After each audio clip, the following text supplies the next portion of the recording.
Alors en gros, 12 ans. 12 ans il a fallu entre le début et la fin du projet, vous imaginez? Je vois M. Portarieux qui se bat pour le pont sur la Garonne, on fait mieux quand même, on fait mieux quand même. Mais c'est pas le même projet non plus.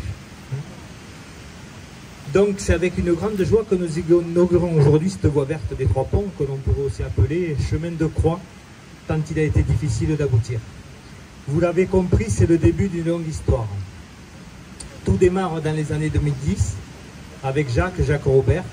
Nous étions représentants de la commune à l'époque au syndicat mixte du bassin versant de l'Hers, aujourd'hui SNMAG, syndicat mixte Hers-Giroux, et travaillons sur le site de la Gravette, quand nous nous sommes posé la question comment relier le site de la Gravette au centre-ville de Castelnau en toute sécurité. J'avais le souvenir que pendant les années de construction de l'autoroute A62, dans les années 80, tout le granulat extrait et concassé à la Gravette, c'est là le site d'extraction pour l'autoroute, la Gravette était acheminé aux centrales de Grave et d'Enrobé qui étaient près du péage, grosso modo, par semi-remorque le long de l'Hers,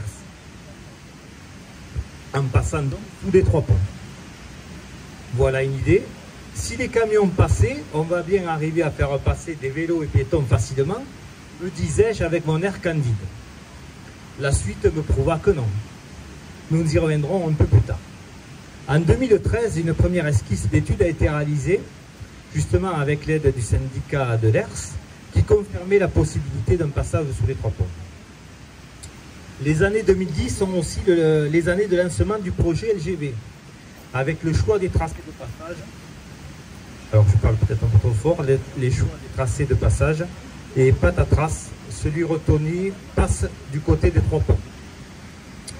Plus tard, on apprendra que les Trois Ponts ne seraient pas impactés directement. On souffle, mais peu de temps après, voilà qu'arrivent les AFNT.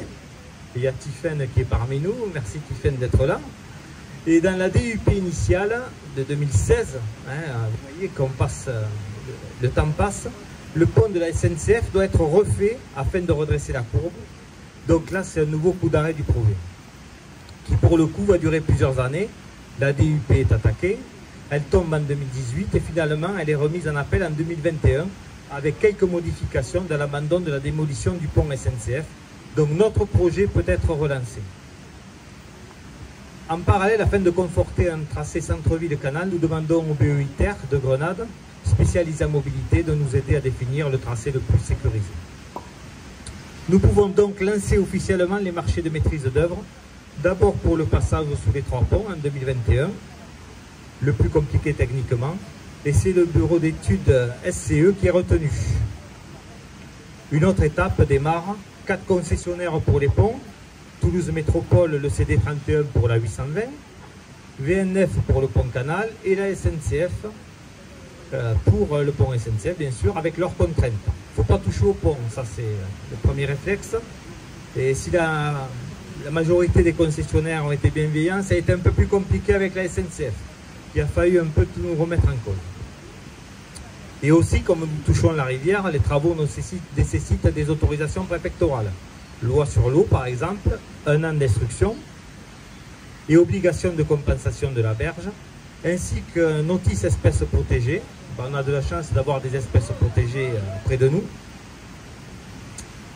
Et car ont été identifiées sur le site 26 espèces d'oiseaux, dont le martin pêcheur, qui nécessite une protection particulière, 2 espèces de chiroptères, 2 espèces de mammifères et non des moindres, la loutre d'Europe et la genette, 2 espèces de reptiles et une espèce d'invertébrés, le gomphe de Gralin. Les conditions de travaux sur la rivière ont été drastiques, un créneau annuel de septembre à janvier uniquement pour les travaux et la mise en place bien sûr de mesures de protection de la biodiversité. Le temps passe. Les relations parfois se tendent, c'est la vraie vie. Mais grâce à la bonne volonté de tous, les bureaux d'études SCE et Ecotone pour la partie environnement, les services de l'État, services de la mairie, la commune du Frontonnet, nous savons enfin en novembre 2023 que nous pouvons réaliser le chantier, mais malheureusement c'était trop tard puisque le créneau était passé. Donc on a remis ça l'année prochaine, ce qui nous a laissé le temps de lancer les appels d'offres aux entreprises. En parallèle, on a démarré sur la phase 2. Le bureau d'études à phase 2 a été désigné. Il s'agit d'Axenfran. Il y a moins de contraintes pour cette voie qui passe essentiellement sur le foncier d'Eurocentre et du conseil départemental, mais qui est beaucoup plus longue, près de 2 km contre 600 mètres pour la voie sous les 3 ponts. Allez, on arrive au bout. Septembre 2024, le temps des travaux arrive, les marchés sont attribués. Entreprise Cassin de Saint-Sauveur accompagnée de Dinger Environnement pour la voie sous les 3 ponts et l'entreprise de Lampes de Castelnau pour la phase 2. Les premiers coups de pioche sont donnés. Et encore des surprises. On trouve un câble de 20 000 volts en creusant. L'entreprise Cassin a trouvé un câble de 20 000 volts qui est indiqué nulle part. Allez, le chantier se retarde. Enedis est assez réactif, ceci dit. Puis après, on retrouve des réseaux d'eau, a priori qui n'étaient plus fonctionnels, mais bon, comment savoir. Chantier encore retardé. Vous savez qu'en novembre-décembre, la météo est un peu capricieuse, ce qui nous retarde le chantier qui tend, puisque vous savez qu'on devait arrêter absolument fin janvier. Par contre, la phase 2 avance beaucoup plus vite, et même attend la fin des travaux de la phase 1 afin de réaliser le raccordement. Et tout le chantier se termine avec soulagement en février 2025. Donc, je tiens quand même à remercier plus particulièrement, Madame la maire l'a dit, mais je vais citer des noms pour le CD31, M. Borde, qui nous a suivis. À la région, Madame Rier. Les BE, SCE, Madame Samani et M. Fermino. Madame Trévisan pour Ecotone. M. Martin pour Axenfra. Les entreprises, M. Koum et Bertrand pour KSNTP et leurs équipes. M. Delample et ses équipes pour Delample TP. M. Dinger et ses équipes pour Dinger Environnement.